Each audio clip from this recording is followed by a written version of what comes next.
All right, welcome to today's Infinity Training Super episode, sort of a HT Cast hybrid. It's the one thing. We'll tell you a little bit about what the one thing is. I'm Dean Cheatham. We've got Ben Rogers, and we got our special guest, Kevin Long, who's going to share sort of what his one thing is in just a minute. But, you know, at Hometown, we've been sort of in the training business for well over 20 years. You know, real estate training used to just consist of here's your desk, here's the phone. If you need me, I'll call you kind of thing. And we've evolved this into trying to do something practical, informative, and real to help our people get up and running, flatten the learning curve, and get them off and to the earning and towards success as quick as possible. This sort of segment where we're reaching out to a number of different agents and finding out what their one thing is, hopefully can be a great tool for you. So Benjamin, I'm gonna let you kick this thing off. Beautiful. Kev, thanks for being with us today.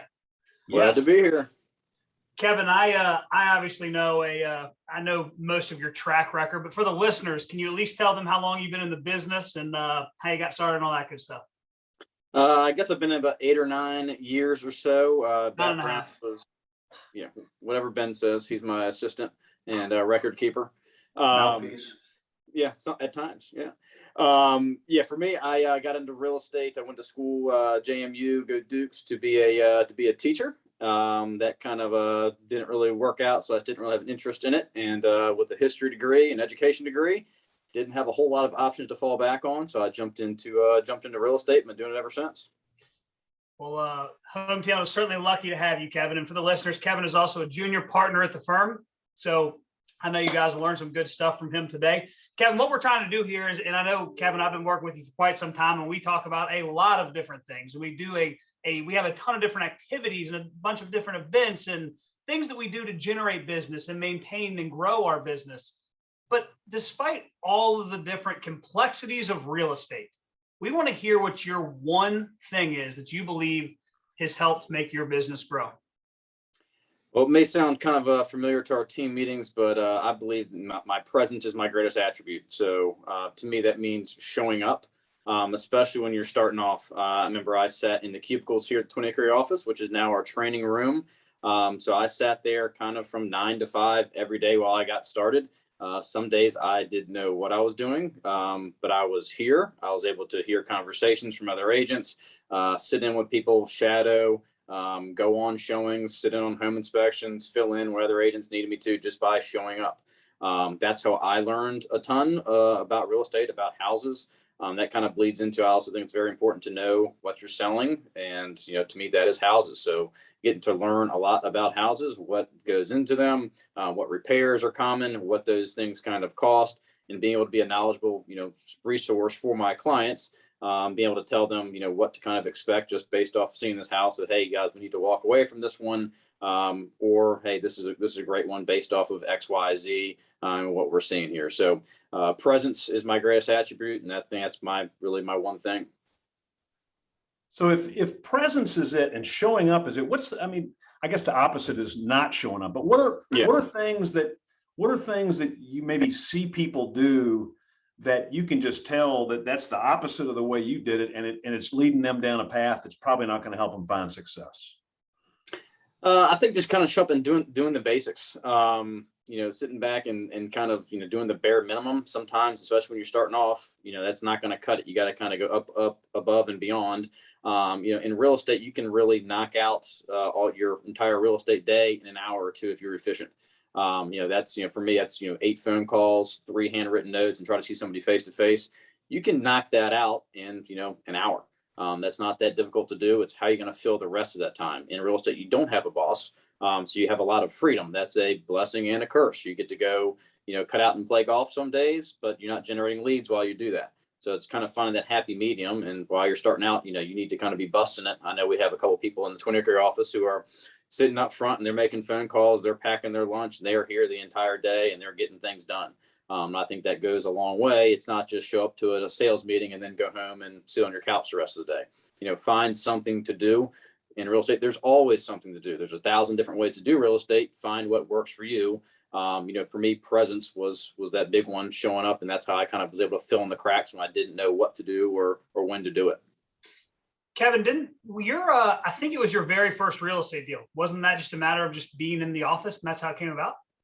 Yep, I was sitting up at the cubicles up front, probably twiddling my thumbs a little bit, and was just there.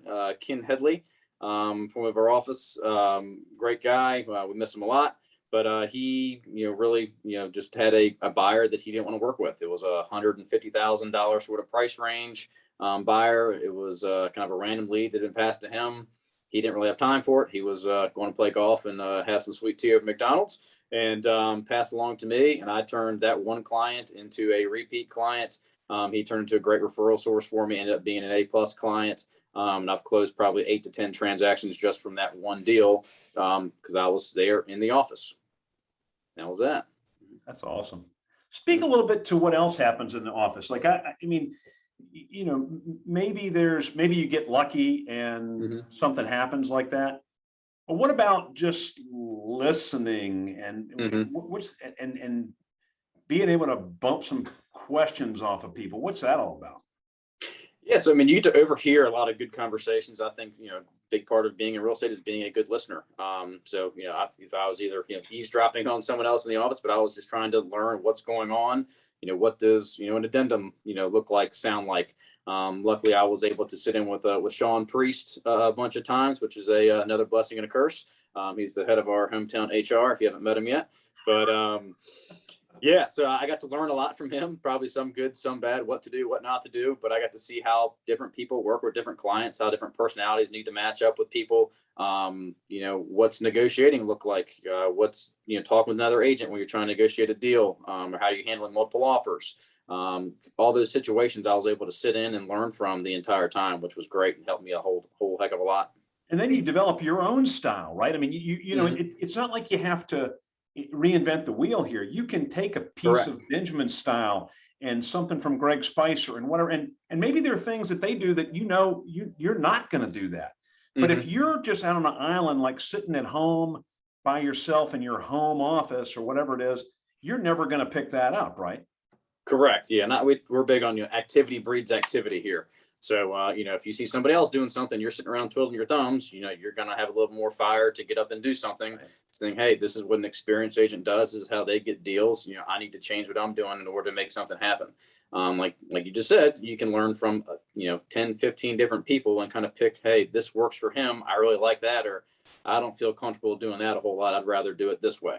But the big key is making sure you're doing something proactive each day in order to try to generate some leads or build your business. Kevin, we talk about presence in regards to showing up to the office, of course, and listening to other agents. Yes.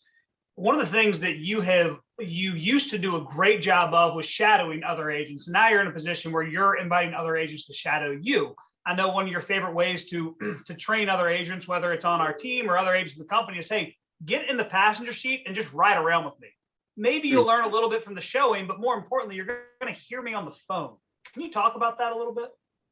Yeah, I touched on a little bit earlier. I mean, just kind of picking up little tips and tricks. How do I communicate, or how do other agents communicate with other agents when they're calling up, set up showings? What questions are they asking? And really kind of dialing in to, what, being a realtor is day to day. You can learn a lot from being with a realtor day to day. There's a lot of things that go on, whether that be, showings, like I said, or inspections or setting up showings, even how you want to plan out your showings. Blocking off time to set up for clients, conversations you have with clients, how you handle people who are mad, angry, irritated, pissed off, who's not being responsive, who's being responsive.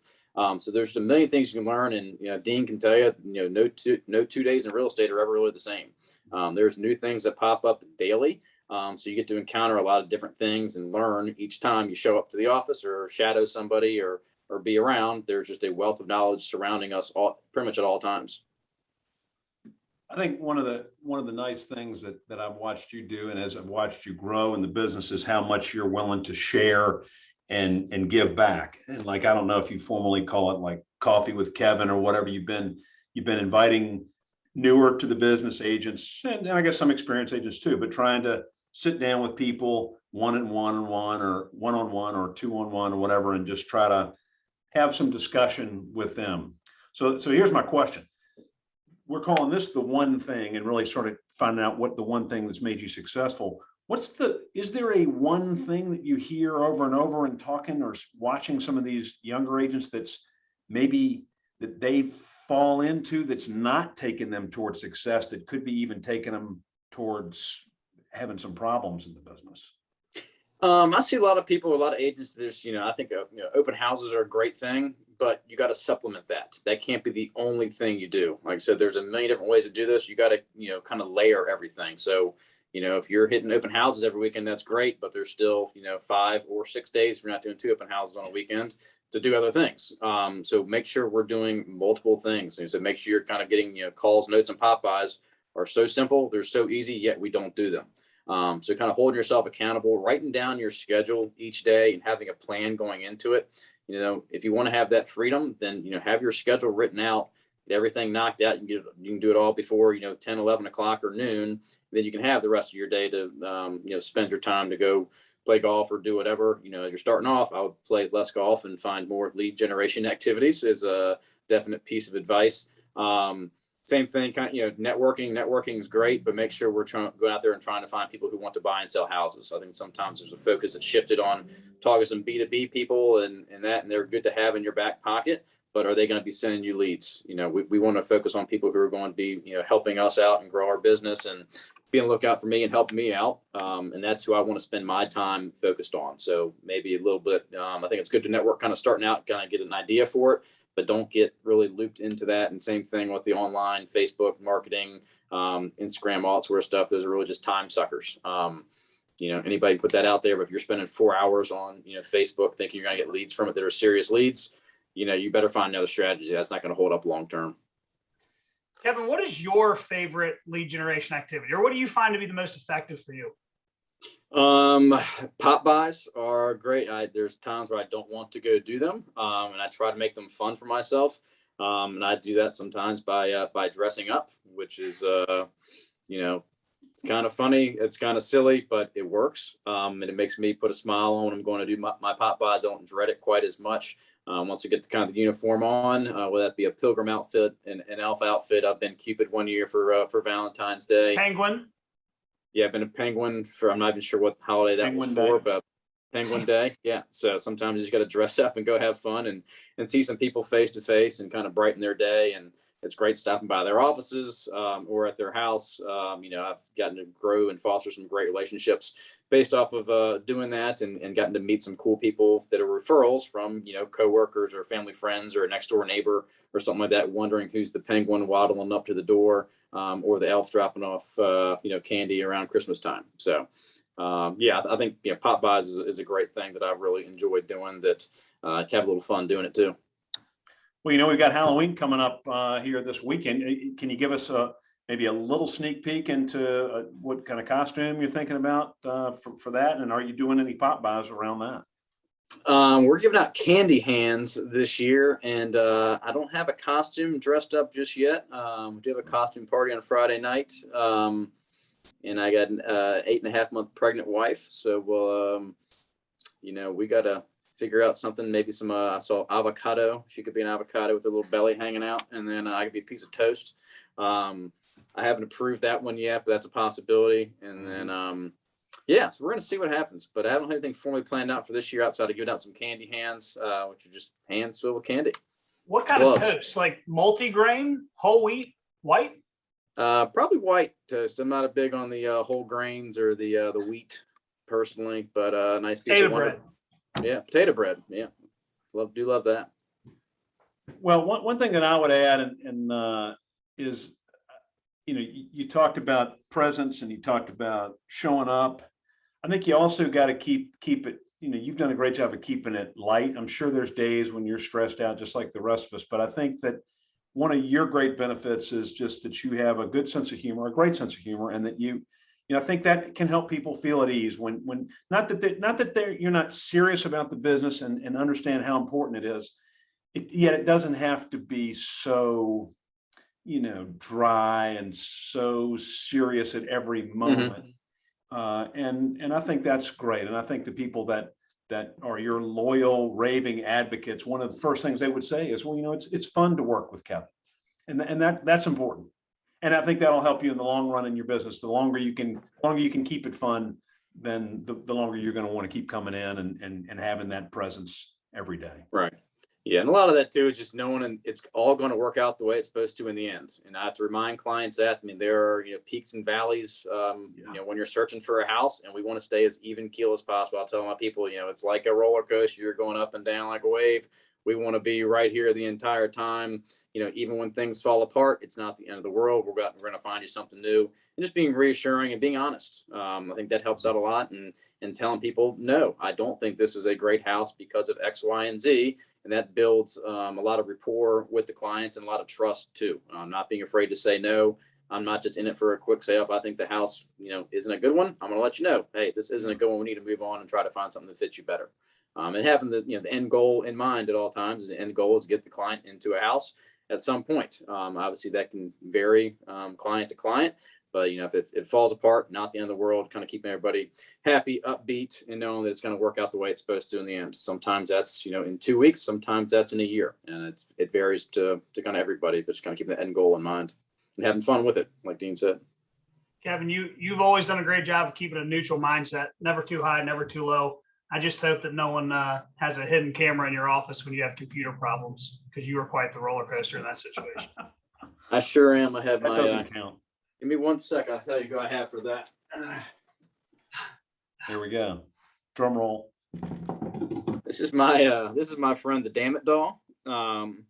He takes a beating every month or so. He gets whapped on the head a couple times. He's lost a few hairs. He's starting to come busting at the seams, but that keeps me very even. There you go. Some people drink, some people use drugs, some people meditate. Kevin has the Damn It Doll. I play with dolls. That's amazing. All right. So anyway, thanks for your time, Kevin. Thanks for all your good work. And really, I'm sure from so many people in the company, thanks for sharing, and thanks for being the guy that is willing to take the time to help other people. And that means a ton. And that's a big part of your success too. So yeah, without further ado, I'm Dean. That's Ben. He's Kevin. And we'll see you next time for another episode of Infinity Training and The One Thing. Thanks, Kev. Thank you guys. Have a great one.